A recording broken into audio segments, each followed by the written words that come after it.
Hello everyone, I am Sakshi from DITM college. Last video में हमने cover किया था classical approach of management. Classical approach of management में basically 3 main branches थी, scientific management, administrative management and bureaucratic management. उनको भी हमने 1 bye 1 discuss किया था, उनके भी हमने प्रिंसिपल्स किए थे। क्लासिकल अप्रोच में मेनली किस पर फोकस किया जाता था कि हम कैसे प्रोडक्शन को इंक्रीज कर सकते हैं, कैसे हम एफिशिएंसी वर्कर की इंक्रीज कर सकते हैं। Means main focus classical approach का प्रोडक्शन पर था।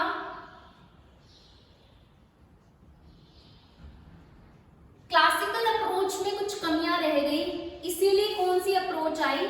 Neo classical approach. Neo classical approach ने जो भी क्लासिकल अप्रोच में लूप होल्स रह गए, कमियां रह गई, उसको पूरा किया। क्लासिकल अप्रोच में सिर्फ फिजिकल रिसोर्सेज पे ध्यान दिया जाता था, mainly raw material, process of production कैसे जा रही है, एफिशिएंसी कैसे वर्कर की इंप्रूव होगी, उस पर ध्यान दिया था।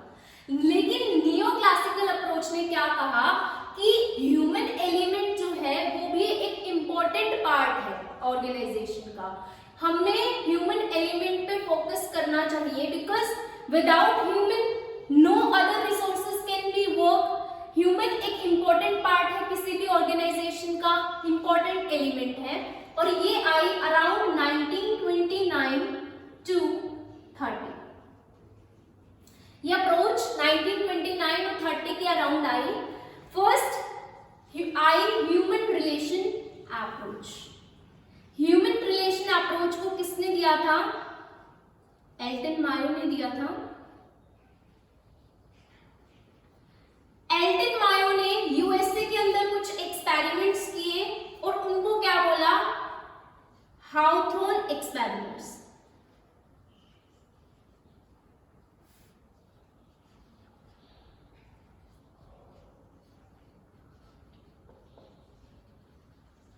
क्योंकि ये हाउथॉर्न में यूएसए में कंडक्ट किए गए, इसलिए इनको नाम क्या दे दिया?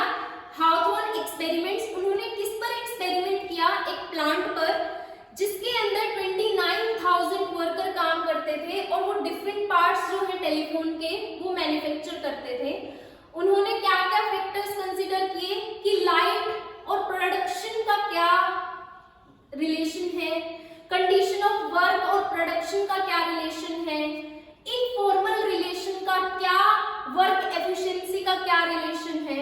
उन्होंने ये चीजें ऑब्जर्व करी, ऐसे ऐसे फैक्टर्स कंसीडर किए और क्या पाया एल्टन मायो ने कि इनफॉर्मल रिलेशन एक इंपॉर्टेंट पार्ट है। अगर किसी ऑर्गेनाइजेशन में इनफॉर्मल रिलेशन है, अगर जो भी वर्कर, जो भी एम्प्लॉय ऑर्गेनाइजेशन में काम कर रहे हैं, उनकी आपस में रिलेशन अच्छी है, कोऑर्डिनेशन अच्छा है, तो उसकी वर्क एफिशिएंसी अच्छी है, उसके जो रिजल्ट है वो बेटर है in comparison to those organisation जहां पर ह्यूमन रिलेशन जो है वीक है। और इन्होंने किसी भी एम्प्लॉय को मोटिवेट करने के लिए नॉन इकोनॉमिक रिवॉर्ड को माना कि अगर हम किसी को नॉन इकोनॉमिक रिवॉर्ड दे रहे हैं तब भी एफिशिएंसी जो है वर्कर की इंक्रीज हो रही है। मेन फोकस कहां था? इनफॉर्मल ग्रुप पर,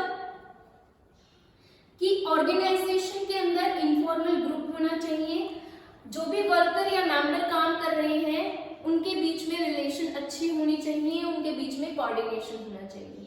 अगर वो सेटिस्फाइड फील करेंगे तो ऑर्गेनाइजेशन बेटर रन होगी in comparison to those organisation where workers are not satisfied. जहां वर्कर ही सेटिस्फाई नहीं होंगे, कैसे वो ऑर्गेनाइजेशन रन कर सकती है? एल्टन मायो का ये कहना था। नेक्स्ट आते हैं behavioural science approach. Behavioural science approach में बहुत सारे ऑथर्स का कंट्रीब्यूशन रहा, जैसे कि मास्लो, हर्जबर्ग, लिंकर्ट, इन सबका कंट्रीब्यूशन रहा बिहेवियरल साइंस अप्रोच में। बिहेवियरल साइंस अप्रोच क्या बोलती है कि ह्यूमन रिलेशंस इतनी इंपॉर्टेंट नहीं है जितना कि एक एम्प्लॉय के बिहेवियर को अंडरस्टैंड करना जरूरी है। एक अगर हम एम्प्लॉय के बिहेवियर को अंडरस्टैंड कर देते हैं, अगर हम ह्यूमन के बिहेवियर को अंडरस्टैंड पॉलिसीज बनाते हैं, उसके अकॉर्डिंग हम काम करते हैं, उसके अकॉर्डिंग हम रूल्स बनाते हैं, जिससे वो सेटिस्फाई फील करेंगे, तब जाकर के प्रोडक्टिविटी इंक्रीज होगी, ना कि रिलेशन से। It is a better version of human relation approach. Human relation approach का एक बेटर वर्जन है behavioural science approach. So these are human relation behavioural science approach. So our next approach is modern approach. Modern approach जो भी कमियां classical approach में, neo classical approach में रह गई, उसकी कमियों को पूरा करता है कौन? Modern approach. No doubt human element एक इंपॉर्टेंट पार्ट है ऑर्गेनाइजेशन का। Without human no other resources can run efficiently और इफेक्टिवली। ह्यूमन ही एक ऐसा एलिमेंट है जो अदर जो रिसोर्सेज हैं उसको ऑर्गेनाइज करता है, उसको अरेंज करता है, उसको वर्क में लेके आता है। लेकिन मॉडर्न अप्रोच एक ऐसी अप्रोच है जो इनके लूप होल्स को पूरा करती है। इसकी फर्स्ट अप्रोच है क्वांटिटेटिव अप्रोच। क्वांटिटेटिव अप्रोच को किसने दिया था? चर्चमैन ने दिया था। और कब दिया था? 1950। इन्होंने कहा कि बहुत सारे प्रॉब्लम्स होती हैं ऑर्गेनाइजेशन में जो इग्नोर की जाती है न्यू क्लासिकल और क्लासिकल अप्रोच में।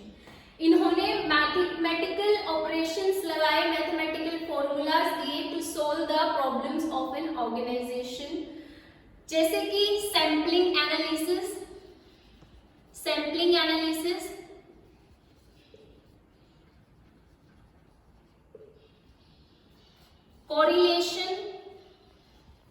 correlation and regression analysis, theory of probability,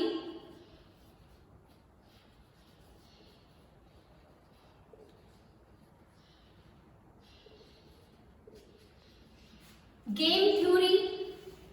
ये सब ऐसी चीजें दी इसने, ऐसे मैथमेटिकल फॉर्मूलाज दिए, ऐसे एनालिसिस दिए, जैसे और भी है कॉस्ट बेनिफिट एनालिसिस है, ब्रेक इवन एनालिसिस है, जिससे हम ऑर्गेनाइजेशन की प्रॉब्लम्स को in terms of quantitative numbers में हम सोल्व कर सकते हैं।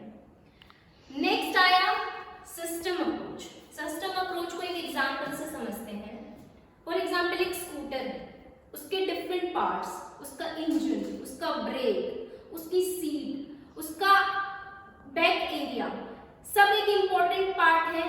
अगर कोई भी एक पार्ट खराब हो जाता है तो पूरा का पूरा स्कूटर खराब होगा। इट मींस कि जो स्कूटर है वो एक सिस्टम है, उसके जो पार्ट्स हैं सब सिस्टम है। अब आ जाओ ऑर्गेनाइजेशन के पॉइंट ऑफ व्यू से कि ऑर्गेनाइजेशन एक पूरा सिस्टम है, उसके जो डिफरेंट डिपार्टमेंट्स हैं, डिफरेंट पार्ट्स हैं, डिफरेंट एलिमेंट्स हैं, वो क्या है? सब सिस्टम है। तो सिस्टम अप्रोच क्या कहता है? जब भी हम कोई भी डिसीजन लेते हैं ऑर्गेनाइजेशन में related to any policy, related to any objective, related to any target, जब कोई हम डिसीजन लेते हैं तो पूरे ऑर्गेनाइजेशन को ध्यान में रखते हुए और साथ के साथ हर एक जो सब सिस्टम है ऑर्गेनाइजेशन का, डिफरेंट जो पार्ट है ऑर्गेनाइजेशन के, उनको ध्यान में रखते हुए लें। क्योंकि अगर एक पार्ट में भी कोई प्रॉब्लम आ गई तो पूरा का पूरा जो ऑर्गेनाइजेशन है वो सफर करेगा। So if a manager take a decision should consider all the parts of organization in mind. Next, contingency approach. Contingency means situation. इसको हम situational approach भी बोल सकते हैं।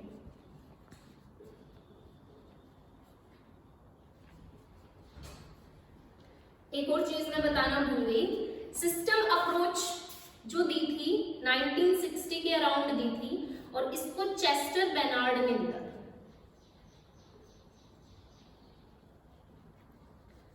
एंड सिचुएशनल अप्रोच आई थी 1970 के around. There is no name of any particular author कि contingency approach किसने दी है। सो बेसिकली हम कंटीजेंसी अप्रोच का मीनिंग समझते हैं कि कंटीजेंसी अप्रोच होता क्या है।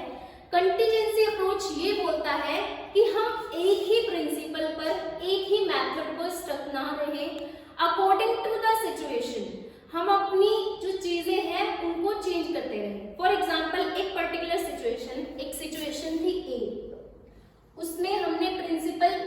अप्लाई किया equity,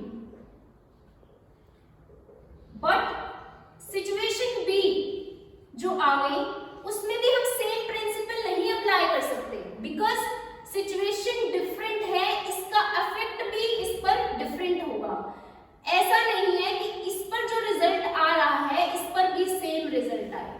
according to the situation हमें अपने मेथड्स, हमें अपनी पॉलिसीज चेंज करनी चाहिए।